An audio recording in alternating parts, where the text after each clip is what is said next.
دعا کبھی مسلمان کی رد نہیں جاتی. مسند احمد میں حدیث ہے کہ مسلمان کی دعا کبھی بھی رد نہیں جاتی, یہ ذہن میں رکھیے گا. ٹھیک ہے. نبی علیہ السلام فرمایا کہ وہ 3 طرح سے قبول ہوتی ہے, یا جو کچھ مانگا وہ مل جائے گا, یا اس کے بدلے کوئی بہتر نعم البدل مل جائے گا, کوئی مصیبت بھی ٹال سکتی ہے, اور اگر یہ نہ ہوا تو وہ تمہاری دعا قیامت کے دن کے لیے سٹور کر دی جائے گی, تمہیں اجر ملے گا. لہذا یہ تو اپنے دماغ سے نکال دیں کہ دعا ریجیکٹ ہوتی ہے, دعا کبھی بھی ریجیکٹ نہیں ہوتی. دوسری بات, دعا کرنا آپشنل نہیں ہے, یہ مسلمان پہ فرض ہے. جو مسلمان دعا نہیں کرتا وہ اللہ کا نافرمان ہے, اللہ تعالیٰ کا باغی ہے, اللہ تعالیٰ اس سے ناراض ہوتا ہے. ادعونی استجب لکم ان الذین یستکبرون عن عبادتی, سورہ المؤمن کی آیت نمبر 60 ہے. اے میرے بندو مجھ سے مانگو, جو لوگ مجھ سے دعا کرنے میں تکبر کرتے ہیں میں انہیں ذلیل و خوار کر کے جہنم میں داخل کروں گا. دنیا کے بادشاہ تو مانگنے پر ناراض ہوتے ہیں, اور ہم اس بادشاہ کی عبادت کرتے ہیں کہ جس سے نہ مانگا جائے تو وہ ناراض ہوتا ہے. یہ ضروری ہے. جامعہ ترمذی میں حدیث ہے, نبی علیہ السلام نے فرمایا کہ جو چاہتا ہے نا کہ مشکل اور پریشانی میں اس کی دعا قبول ہو, اسے چاہیے کہ جب حالات فیوریبل ہوں اس وقت بھی اللہ کو یاد کرے. ہاں, دعا سے اپنے آپ کو بے نیاز نہیں کرنا. ٹھیک ہے. پھر دیکھیں سورہ البقرہ کی 186 آیت مشہور, وَإِذَا سَأَلَكَ عِبَادِي عَنِّي فَإِنِّي قَرِيبٌ أُجِيبُ الدَّعْوَةَ الدَّاعِ إِذَا دَعَانِ. اے نبی صلی اللہ علیہ وآلہ وسلم, جب میرے بندے آپ سے میرے بارے میں پوچھیں تو آپ فرمائیں میں تمہارے بالکل قریب ہوں, ہر پکارنے والے کی پکار کو سنتا ہوں, لیکن فَلْيَسْتَجِيبُوا لِي, ان کو بھی تو چاہیے کہ میرا حکم مانے, وَلْيُؤْمِنُوا بِي, اور مجھ پر ایمان لائیں, لَعَلَّهُمْ يَرْشُدُونَ, تاکہ یہ کامیاب ہو سکیں. تو یہ ون وے ٹریفک نہیں میرے بھائی, یہ دونوں طرف سے ہے. اس طرح نہیں ہوگا کہ آپ نافرمانیوں کی زندگی گزاریں اور پھر آپ باغیوں والی زندگی گزاریں اور پھر دوستیاں بھی نمانے کی کوشش کریں. پھر دعا کا ایک پروٹوکول ہے. جامعہ ترمذی میں حدیث ہے, نبی علیہ السلام بیٹھے تھے, سیدنا ابوبکر سیدنا عمر بیٹھے تھے, ایک شخص آیا, اس نے نماز پڑھی اور ڈائریکٹ اللہ سے مانگنا شروع کر دیا. نبی علیہ السلام نے فرمایا سائل نے جلدی کی. پھر ایک اور شخص آیا, اس نے نماز پڑھی, اللہ کی حمد کی, پھر دروشی پڑھا, تو آپ نے فرمایا سل تعطا, سل تعطا, مانگ تجھے دیا جائے گا, مانگ تجھے دیا جائے گا.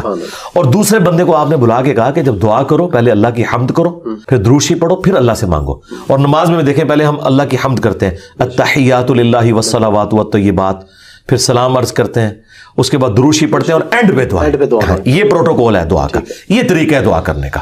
آپ نے دعا اس طریقے سے اللہ کے حضور پیش کرنی ہے تو دعائیں اللہ تعالیٰ قبول فرمانے والا ہے. اور بعض اوقات انسان یہ چاہتا ہے کہ جو میں مانگ رہا ہوں نا یہی مجھے مل جائے. یہ سب سے بڑی انسان کی کمزوری ہے. میں اپنی زندگی میں کئی ایسی دعائیں جانتا ہوں جو میں آج کہتا ہوں کہ شکر ہے وہ قبول نہیں ہوئی, اور اس وقت اگر آپ مجھے پوچھتے تو میں کہتا کہ میری زندگی کی سب سے بڑی خواہش یہ ہے. میں نے خلاف کعبہ 2002 میں پکڑ کے دعا کی تھی کہ اے اللہ مجھے بریلوی مارنا, بجائے یہ کہنے کے کہ مسلمان مارنا, میں ایک فرقے کے لیے دعا کر رہا تھا.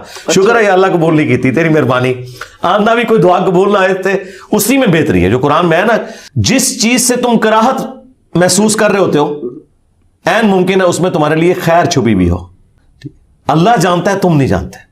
بعض اوقات انسان کسی چیز میں کراہت محسوس کر رہا ہے, اس میں خیر چھپی ہوئی ہے, اور جس چیز کو محبت کی نظر سے دیکھ رہا ہے اس میں اس کے لیے شر چھپا ہوا ہے.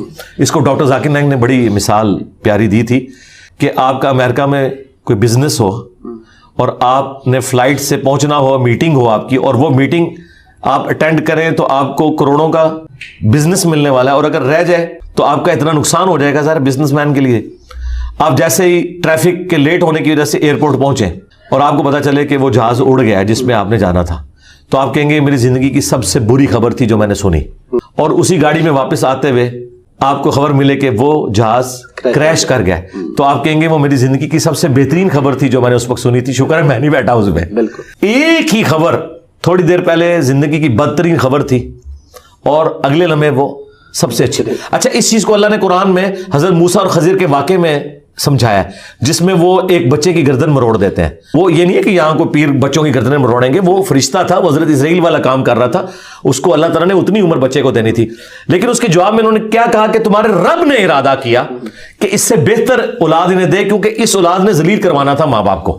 تو مسئلہ تقدیر سمجھایا گیا نا کہ اگر کوئی تکلیف پہنچتی ہے تو آپ کو نہیں پتا. اور واصف علی واصف صاحب کہتے ہیں میں ایک دفعہ داتا دربار بیٹھا ہوا تھا, ایک بندہ دعا کر رہا تھا یا اللہ جو 25 سال پہلے میں نے دعا مانگی تھی وہ واپس لے لے, یہی وہ ریپیٹ کر رہا تھا. تو میں نے اسے بعد میں پوچھا کہ یہ آپ کیا بات کر رہے ہیں, تو کہنے لگا میں نے, میری بیٹیاں ہی تھیں, ساری اچھی نکلی ہیں, لیکن میری تسلی نہیں ہوتی تھی. 25 سال پہلے میں نے ایک بیٹا مانگا رو رو کے, کتنی منتوں سے مرادوں سے, اور وہ چرس اور ہیروئن کے نشے میں پڑ گیا تو گھر کا سارا سامان اس نے بیچ دیا. تو بڑا بہتر کیا تھا اللہ نے جو مجھے بیٹا نہیں دیا ہوا تھا, تو یا اللہ وہ دعا واپس لے لے. ٹھیک ہے, اس لیے آپ نے اپنے معاملات کو ذرا دیکھ کے بھی چلنا ہوتا ہے, لیکن دعا ضرور مانگیں. اللہ تعالیٰ کے بارے میں پیسیمسٹک نہ ہو, آپٹیمسٹک. نبی الاسلام کی حدیث ہے بخاری مسلم میں کہ کبھی یوں بھی دعا نہیں کرنی کہ اگر یا اللہ تو چاہے, اگر مگر نہیں, پورے پیشن سے مانگیں, صحیح دعا مانگیں. اور مسلم شریف میں حدیث ہے نبی الاسلام کے ایک صحابی اتنے بیمار ہوئے کہ وہ ہڈیوں کا پنجر بن گئے. نبی الاسلام ان کی عادت کرنے گئے. آپ نے کہا کہ تو اللہ سے کیا مانگتا ہے یہ جو تیری حالت ہوئی ہوئی ہے؟ تو نے کہا یا رسول اللہ میں اللہ سے ایک ہی دعا مانگتا ہوں کہ اے اللہ جو تو نے مجھے آخرت میں عذاب دینا ہے نا, دنیا میں ہی دے لے. نبی الاسلام نے کہا سبحان اللہ, اللہ پاک ہے, یہ تو نے کیا عقیدہ بنایا ہوا ہے. یعنی حضور جب حیران ہوتے تھے نا تو یعنی غلطیوں سے پاک تو اللہ ہی ہے, یہ کہتے تھے. وہ یہ تیرے اندر سکت ہے کہ تو دنیا میں بھی اللہ کا عذاب برداشت کر سکے, اور تجھے تو چاہیے تھا تو کہتا اللہم ربنا آتینا فی الدنیا حسنہ وفی الآخرۃ حسنۃ وقینا عذاب النار. اے اللہ مجھے دنیا میں بھی بھلائیاں عطا فرما, آخرت میں بھی بھلائیاں عطا فرما, اور آخرت کی سب سے بڑی بھلائی مجھے دے, وقینا عذاب النار, جہنم کی آگ سے بچا لے. تو نبی الاسلام نے کہا یہ پڑھ. اس نے پڑھنا شروع کیا. صحابہ کرام کہتے ہیں کچھ دنوں بعد وہ ایسے ہو گیا جیسے مردہ زندہ ہو جاتا ہے, بالکل ٹھیک ہو گیا. ٹھیک ہے, تو اندازہ کریں کہ بعض اوقات ہماری اپنی مس ہینڈلنگ ہوتی ہے. پھر نبی الاسلام نے کچھ ہمیں راستہ بھی بتایا ہے.